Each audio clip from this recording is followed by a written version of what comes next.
GDU। तो आज हम the living and the non living class 6 का चैप्टर पढ़ने जा रहे हैं।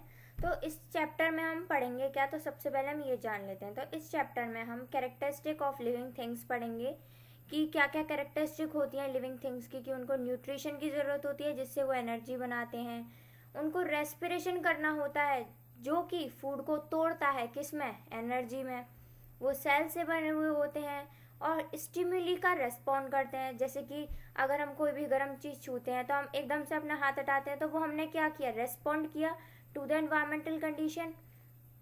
Undergo definite changes during their life, और चेंजेस आते जाते हैं उनकी पूरी लाइफ में। पहले हम बच्चे होते हैं तो हमारे अंदर कम सेल्स होते हैं, हम छोटे होते हैं।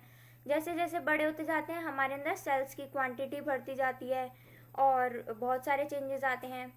Live for a definite period of time, हमारा जो एक लाइफ स्पेन होता है, एक पीरियड ऑफ टाइम होता है जिसमें हम प्रेजेंट होते हैं। Reproduce more of their kind, हम अपने से छोटों को पैदा कर सकते हैं। Differences between living and non living things के बारे में पढ़ेंगे कि लिविंग और नॉन लिविंग थिंग्स में आखिर क्या डिफरेंस होता है। Difference between plants and animals, हम प्लांट्स और एनिमल्स के बीच में क्या डिफरेंस होता है ये भी पढ़ेंगे। तो सबसे पहले हम इंट्रोडक्शन ले लेते हैं चैप्टर का।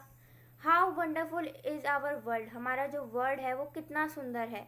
The wide range of things found around us are amazing, जितनी भी चीज़ें हमारे आसपास प्रेजेंट हैं वो सब कितनी सुंदर हैं। The habitats in which we find living organisms, be it high mountains, dense forest, lakes और desert, seem to be amazing. वो हैबिटेट्स जिसमें हम लिविंग ऑर्गेनिजम्स को फाइंड करते हैं, ढूंढते हैं, वो क्या क्या हो सकती हैं।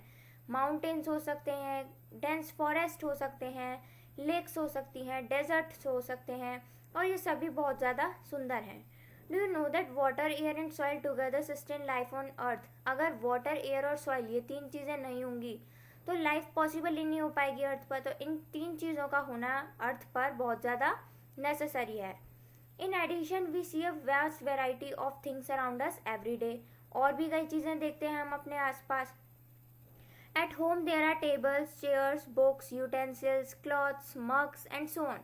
हम घर में क्या क्या देखते हैं, टेबल देखते हैं, चेयर देखते हैं, बुक्स देखते हैं, यूटेंसिल्स देखते हैं, बर्तन, क्लॉथ्स देखते हैं, मग्स का मतलब होता है डिब्बे देखते हैं, एंड सो ऑन, और भी बहुत कुछ।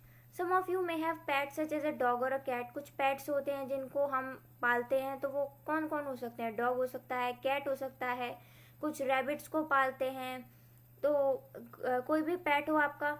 And of course there may be some unwanted forms like flies, mosquitoes, cockroaches and perhaps a lizard too in your home. कुछ ऐसे अनवांटेड फॉर्म्स होते हैं जिनको हम पालते नहीं हैं लेकिन वो फिर भी हमारे आसपास प्रेजेंट होते हैं। वो कौन कौन है, फ्लाइज है, मॉस्किटोज हैं, कॉकरोचेज हैं, और एक लिजार्ड भी हो सकती है। In our house we also have radios, TV sets, computers, telephones etcetera. हमारे घर में हम और क्या क्या चीज़ देखते हैं, रेडियो देखते हैं, टीवी देखते हैं, कंप्यूटर को भी देखते हैं, और टेलीफोन भी होता है। Outside there are trees, crows, kites etcetera. घर के बाहर क्या क्या होता है, ट्रीज होती हैं, क्रोज होते हैं जिनको कोय बोलते हैं, काइट्स होती हैं। You may also have seen lamp post, cars, bicycles and so on. Cars देखी होंगी, बाईसाइकिल्स देखी होंगी। लैम्प पोस्ट जो होता है वो ज़्यादातर डेवलप्ड एरियाज में होता है। लैम्प पोस्ट कुछ इस तरीके का होता है जो एक लाइटनिंग की तरह काम करता है। रात में इसको जलाया जाता है जिससे कि रोशनी हो जाए। अवे फ्रॉम योर टाउन, अपने टाउन से दूर, there may be hills and mountains, hills और माउंटेन्स भी होते हैं। These in turn may have forest and rivers and lakes with fishes, frogs, water plants etcetera. और फॉरेस्ट में भी देखे होंगे हमने कई एनिमल्स, और रिवर्स में, लेक्स में हम क्या क्या देखते हैं, फिशेज देखते हैं, फ्रॉग्स देखते हैं, वाटर प्लांट्स होते हैं उनको देखते हैं। फर्दर अवे देयर में भी seas and oceans with whales and sharks etcetera. अगर हम और ज़्यादा आगे जाएं तो हम क्या देखेंगे, सीज और ओशियंस देखेंगे जहाँ पर कौन से एनिमल्स होंगे, वेल्स होगी और शार्क्स होंगी। अब हमको इस डायग्राम में दिखाया गया है। तो ट्री क्या है, लिविंग ऑर्गेनिज्म है, ये डॉग है तो ये भी लिविंग है। कार नॉन लिविंग है, ये कॉम्ब है, कॉम्ब भी नॉन लिविंग होता है। ये मशरूम है, मशरूम का भी प्लांट होता है इसलिए इसको लिविंग माना जाता है। टेलीफोन ये भी लिविंग है। ये डक है, ये भी लिविंग है। Clock non living, lizard living, और फिश वो भी लिविंग है, बटरफ्लाई भी लिविंग है, और ये बैनियान ट्री है ये भी लिविंग है। Like these, there are millions of different kinds of objects around us. Some with life, कुछ जिनके पास लाइफ होती है और कुछ जिनके पास लाइफ नहीं होती, जिनको कि हम नॉन लिविंग थिंग्स बोलते हैं. अब साइंस के बारे में पढ़ते हैं. तो साइंस क्या है? एक सिस्टमेटिक स्टडी है डिफरेंट थिंग्स की. Humans have always been curious to know about things and their characteristics. Humans जो होते हैं वो हमेशा इस बात पे क्यूरियस रहते हैं, इस चीज़ को जानने में कि क्या क्या थिंग्स प्रेजेंट है हमारे नेचर में और उनकी क्या क्या कैरेक्टरिस्टिक हो सकती हैं. But how to study them has been a difficult question as they are very different from each other. लेकिन उनको स्टडी कैसे किया जाए, ये एक थोड़ा डिफ़िकल्ट क्वेश्चन बैठ जाता है. डिफरेंट जो कि क्योंकि वो एक दूसरे से बहुत ज़्यादा डिफरेंट होते हैं. Scientist have made this difficult task easy for us. Scientist जो हैं उन्होंने इस डिफ़िकल्ट टास्क को सरल बना दिया हमारे लिए. They have grouped the study of different kinds of things under the broad discipline science. उन्होंने जितने भी डिफरेंट काइंड की थिंग्स थी उनके ऊपर स्टडी किया और उनको एक ब्रॉड डिसिप्लिन, एक बहुत ही शांत उसमें कन्वर्ट कर दिया. वो क्या नाम दिया उसको? Science. Science is the study of nature. Science जो है वो नेचर के बारे में स्टडी है. It includes the study of earth, space, living and non living things, that is all material things and their behaviour. जो साइंस है उसमें क्या क्या इंक्लूड होता है? अर्थ के बारे में स्टडी, स्पेस के बारे में स्टडी, लिविंग और नॉन लिविंग थिंग्स के बारे में स्टडी, जितनी भी चीज़ें हैं उन सब के बारे में और उनके बिहेवियर के बारे में. To know the characteristic of these things systematically we study them under 3 branches of science. उनकी कैरेक्टरिस्टिक्स को एक सिस्टमेटिक वे में समझने के लिए हम उनको 3 ब्रांचेज में कन्वर्ट कर रखा है साइंस में: बायोलॉजी, फिजिक्स और chemistry. Biology deals with the study of living beings. Biology जो है वो किससे डील करती है? स्टडी वो ऑफ लिविंग बींग्स के बारे में स्टडी. फिजिक्स में हम क्या पढ़ते हैं? फिजिक्स में सोलर सिस्टम को एक्सप्लेन करके बताया गया कि सोलर सिस्टम में कौन सा फोर्स लगता है, वो क्यों ऑर्बिट में मूव करते हैं. The physical phenomena like gravitation, जितनी भी चीज़ें हम ऊपर फेंकते हैं वो नीचे क्यों आती हैं? ग्रेविटी की वजह से, तो ग्रेविटेशन. मैग्नेटिज्म, जो 2 मैग्नेट्स हैं नॉर्थ पोल और साउथ पोल, वो एक दूसरे को अट्रैक्ट करते हैं, क्यों करते हैं? इलेक्ट्रिसिटी, बल्ब क्यों जलता है, इन सब के बारे में हम किस में पढ़ते हैं? फिजिक्स में. Chemistry describes the composition and properties of matter related to the substance that forms all the things whether living और नॉन लिविंग. और केमिस्ट्री में हम क्या पढ़ते हैं? केमिस्ट्री जो होती है वो डिस्क्राइब करती है कंपोजिशन, बनावट को, और प्रॉपर्टीज को, उसकी कैरेक्टरिस्टिक्स को, किसी भी मैटर की जो रिलेटेड है उस सब्सटेंसेस से जो कि लिविंग थिंग्स को बनाने में और नॉन लिविंग थिंग्स से रिलेट करने में हेल्प करता है. Physics and chemistry will be taught to you separately in this class. Physics और केमिस्ट्री आपको अलग अलग पढ़ाई जाएगी. बायोलॉजी जो है वो बिल्कुल अलग है. Biology deals with the study of living beings and that is why it is also known as life science. Biology में हम लिविंग बींग्स के बारे में पढ़ते हैं, इसलिए उसको और क्या बोला जाता है? लाइफ साइंस भी बोला जाता है. In biology, you will study about living things, that is the animals, the humans and the plants. Biology में तुम living things के बारे में पढ़ोगे, animals, humans और plants. Branches of biology. तो branches of biology में क्या क्या आता है? For convenience, biology is further divided into 2 branches. हमारे कन्वीनियंस के लिए, जिससे हमें डिफ़िकल्टी नहीं आए समझने में, बायोलॉजी को 2 फर्दर ब्रांचेज में कन्वर्ट कर दिया गया. वो कौन सी ब्रांचेज हैं? जूलॉजी और botany. Zoology, the study of animals including humans and their relationship with other organisms.